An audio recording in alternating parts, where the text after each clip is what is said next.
नमस्कार दोस्तों, स्वागत है एक बार फिर से बहुत ही शानदार वीडियो में। तो आज बात करेंगे हम रामायण के रघुवंशी राजा दशरथ जी के बारे में। वे राजा अज व इंदुमती के पुत्र थे।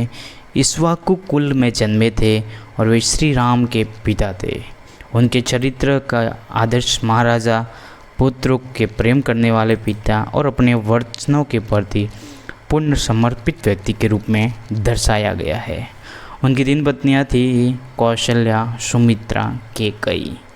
अंगदेश के राजा रोमपाद और चित्ररथ की दत्तक पुत्री शांता महर्षि ऋष्यभृंग की पत्नी थी। एक प्रसंग के अनुसार शांता दशरथ की पुत्र थे तथा रोमपाद को गोद दी गई थी।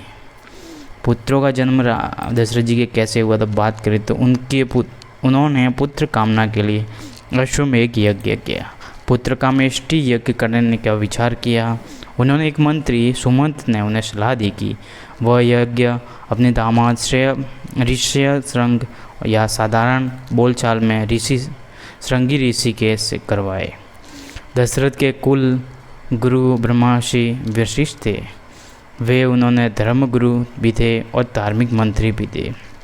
उनके सारे धार्मिक अनुष्ठानों की अध्यक्षता करने का अधिकार केवल धर्मगुरु को ही था। अंत वशिष्ठ की आज्ञा लेकर दशरथ ने श्रृंगी ऋषि को यज्ञ की अध्यक्षता करने को आमंत्रित किया। श्रृंगी ऋषि ने दोनों यज्ञ भले ही भांति पूर्ण करवाए। पुत्र कामेष्टि यज्ञ के दौरान यज्ञ वेदी से एक अलौकिक यज्ञ पुरुष प्रजापत्य पुरुष उत्पन्न हुआ तथा दशरथ को श्रवण पात्र में नैवेद्य का प्रसाद प्रदान करने के लिए कहा। अपनी पत्नियों को यह प्रसाद खिलाकर वह पुत्र प्राप्ति कर सकते हैं। दशरथ इस बात से अति प्रसन्न हुए कि उन्होंने अपनी पटरानी कौशल्या को उस प्रसाद का आधा भाग खिला दिया था। बचे हुए भाग को आधा भाग 1/4 दशरथ ने अपनी दूसरी पत्नी सुमित्रा को दिया और बचे हुए आधा भाग हिस्सा 1 का 8वां भाग केकई को दिया। कुछ छोड़कर उन्होंने बचा हुआ 8वां भाग भी सुमित्रा को दे दिया। सुमित्रा ने पहला भाग भी यह जानकर नहीं खाया कि जब तक राजा दशरथ केकई को उसका हिस्सा नहीं दे तब वह अपना हिस्सा नहीं खाएगी। अब केकई ने अपना हिस्सा पहले खा लिया, तत्पश्चात सुमित्रा ने अपना हिस्सा खाया। इसी कारण राम कौशल्या से, भरत केकई से और लक्ष्मण व शत्रुघ्न सुमित्रा से जन्म हुआ।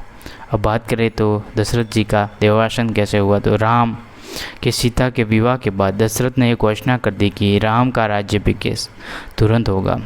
केकई की एक बड़ी कुबीर दासी थी जिसे मंत्रा कहते हैं। मंत्रा जिसने केकई को बचपन से पाल पोस कर बड़ा किया था। केकई के विवाह के बाद उन्होंने साथ ही आ गई। वह एक कुटिल राजनीतिक थी। उसने केकई को मंत्रणा दी कि राम के राज्याभिषेक से केकई का भला नहीं वहन अनित होने वाला है। उन्होंने केकई को राजा दशरथ से अपने 2 वर मांगने की सलाह दी। यह घटना उस समय की है जब दशरथ देवों के साथ मिलकर असुरों के विरुद्ध युद्ध कर रहे थे। असुरों को खड़ते समय उस रथ के युद्ध कीचड़, रक्त, पसीना व मृतक शरीर में फंस गया। उस रथ की सारथी समय केकई थी। उसी समय किसी शत्रु से युद्धास्त्र चला कर दशरथ को घायल कर दिया। वह मरणासन हो गए। यदि केकई उनके रथ को रणभूमि से दूर ले जाकर उनका उपचार नहीं करती तो दशरथ की मृत्यु निश्चित थी। दशरथ ने होश में आकर केकई से कोई भी 2 वर मांगने को आग्रह किया। उस समय अयोध्या साम्राज्य की परिस्थितियां अनुकूल थी तथा सभी सौहार्दपूर्ण वातावरण में जी रहे थे। अतः केकई ने वह वर मांगने से इनकार कर दिया। यह कहकर कि टाल दिया कि समय आने पर वह मांग लेगी। जब दुष्ट मंत्रा के बहकाव में आकर केकई को यह आभास हो गया कि श्री राम के राज्याभिषेक के बाद उसका अनित होने वाला है तो उसे कोपावन में जाने का विचार कर लिया। उस काल में रणव्यास में एक कोपावन भवन होता था जहाँ कोई भी रानी किसी भी कारण वश कुपित होकर उस असहमति व्यक्त कर सकते थे। राजा का कर्तव्य होता था कि उस भवन के प्रांगण में जाकर उस रानी को मनाना पड़ता था। राजा दशरथ ने भी वैसा ही किया। जब केकई ने अपने 2 वर मांगने की इच्छा दर्शाई तो कामोमुक्त राजा दशरथ राजी हो गए। यहाँ पर यह नहीं भूलना चाहिए कि केकई दशरथ से सबसे युवा रानी थी और राजा दशरथ समय चौथे काल में पहुंच गए थे। इस व्याख्यान के संदर्भ में यह बताना उचित होगा कि हिंदू धर्म के अनुसार 4 प्रकार के काल या आश्रम बताए गए हैं। गर्भाश्रम, जो मनुष्य के जन्म से लगभग 8 वर्ष तक की उम्र अपनी माता के साथ रहने को कहते हैं। ब्रह्मचर्य आश्रम, जो कि लगभग 8 से 25 वर्ष की आयु तक होता है।